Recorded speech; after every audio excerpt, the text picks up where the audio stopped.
Osoo boru duutee yookaan waajjira hojjechaa jirtu kana keessaa ari'amtee namni kamuu waa'ee kee dantaa hin qabu. Waan tokko yoo barbaadde akka ati barbaadde sanatti akka ta'u feeta. Hojii yoo barbaadde akkuma barbaaddetti argachuu barbaadda. Garuu jireenya akka ati barbaadde sana ta'uu ni danda'a yookaan hin danda'u. Ennaa kana gaafa milkoofte gaafa argatte kan gammaddu yoo ta'e gaafa hin taane kan gadditu yoo ta'e addunyaan tun sitti taphatti. Gammachuun, fayyummaan, nageenyi, jaalalli milkii keessatti kanuma keessatis. Isaan keessoo kana irratti warri alaa yoo olaantummaa fudhatan nutti taphatan. Waan tokko ni yaadda yoo ta'e kan gammaddu yoo hin taane kan gadditu taanan af miita. Amma poointiin maal haa godhu?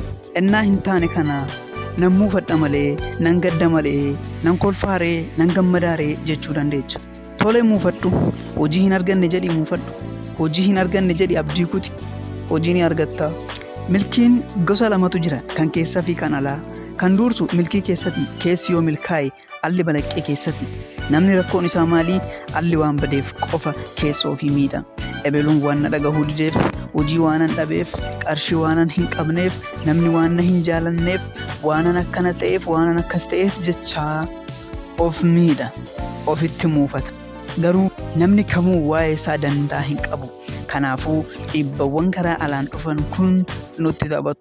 Dursa furtuun nageenya keetii si bira ta'uu qaba. Furtuun gammachuu keetii si bira ta'uu qaba. Ennaa jedhamu namatti tola. Dhiibban alaa akka gammachuu keenya to'atan yoo hayyamneef yoo hojii arganne ni gammannaa, yoo dhabne ni gaddina. Salphaadha jechuu kooti miti. Garuu laali hojii hin arganne kuni dhugaadha. Hojii argatte jechaa hin jiru. Hojjechaa jirta jechaa hin jiru. Hojii waan dhabdeef yoo muufatte wayyamoo yoo gammadde mee muufadhu too bu'aasaa yaalaallu. Hiriyaan kee yoo sitti dhufe isas ni dabbarsiista gaafa si dabbare. Manatti ennaa galtus si dabbara. Maatii kee gaddisiiste moo hin gaddisiisne? Si dabbareera yoo ta'e sababa si dabbare qofaaf wanti ati bira geechuu hunduu ni dabbarama. Sitti hin tolle taanaan ati keessi kee jeeqameera taanaan wanti ati bira geechuu hunduu ni jeeqama. Gaafa si dabbarus calliseetumaan akkanumatti siin dabbaru. Gaafa muufattu, gaafa gadditu, gaafa sitti hin tolle wantoonni kun yaadni gara miiratti jijjiirama. Qaama kee ni xureessa. Calliseetumaan si dhukkuba. Wantoonni yaalii barbaadan jiru. Akkasumas wantoonni jijjiirraa enerjii barbaadan jiru. Haaluma kanaan namni tokko yeroo dheeraaf yoo muufate, yoo dhibbate, yoo dabbare, yoo cinqame ni jijjiirama. Yaadni isaa gara miiraatti jijjiirama. Yaadni enerjiidha. Miirri keemikaala. Qaama keenya ni balleessa. Haal tokko ofirratti laallee wanti arginu ni jira. Fakkeenyaaf ennaa gammanne qaamni keenya hunduu nutti salphata. Wanti hunduu nutti mi'aa'a. Mee fakkeenyaaf barri haaraa yoo dhufu yookaan ciraan wayii yoo jiraate namni ni gammada. Namni gaafa gammade koottu as garagara yoo jetteen ni garagara. Hojii hojjedhu yoo jetteen ni hojjeta. Waan tokko sirreessi yoo jetteen ni sirreessa. Sanuu gammachuudhaan. Yoo si dabbare yoo siree kee irraa buutee mana fincaanii dhaquun sitti ulfaata. Miiluma kee kaasatti harkaaffachuun hojii guddaa sitti ta'a.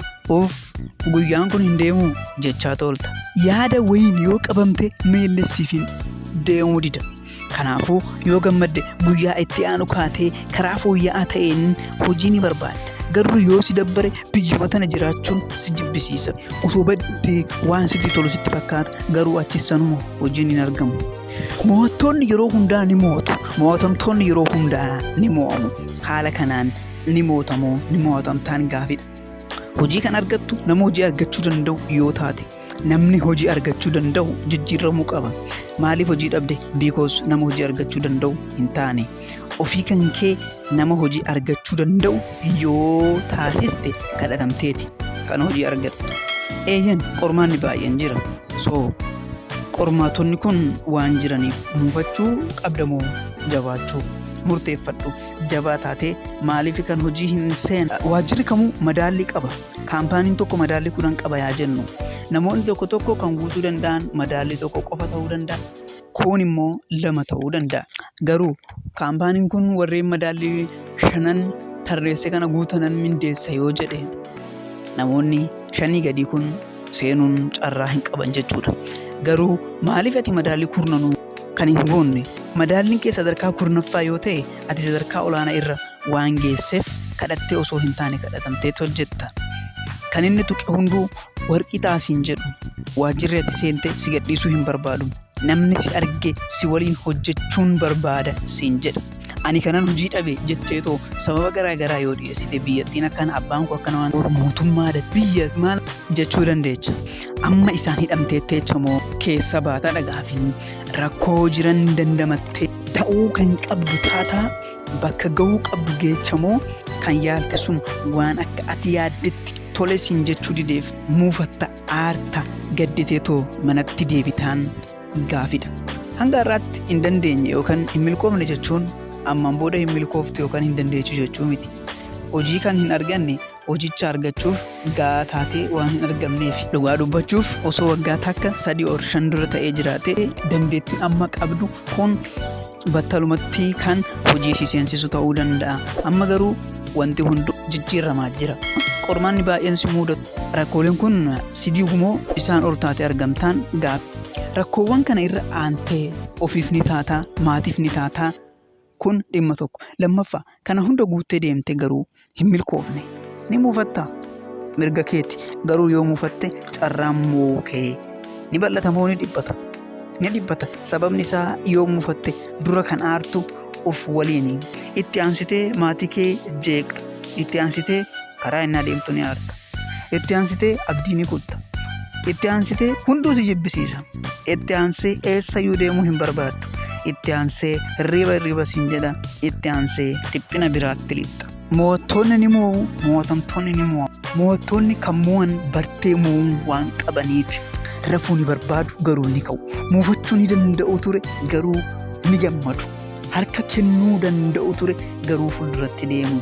Uumatti gungumuu ni danda'u ture garuu galateeffachuu filataniiti. Namni moo'e kamuu yeroo inni harka kennachuuf jedhe jira. Abdii kutuuf ennaan ga'an jira ture.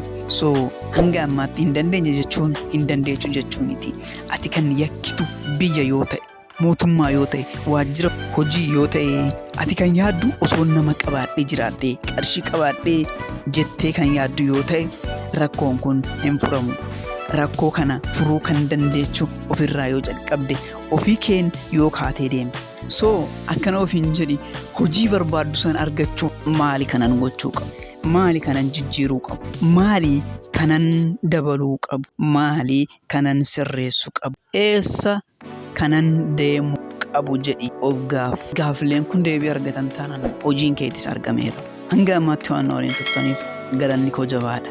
Viidiyoo biraan hanga wal agarrutti nagaa annaaf dura subscribe gochuus hin dagatinaa. Bye.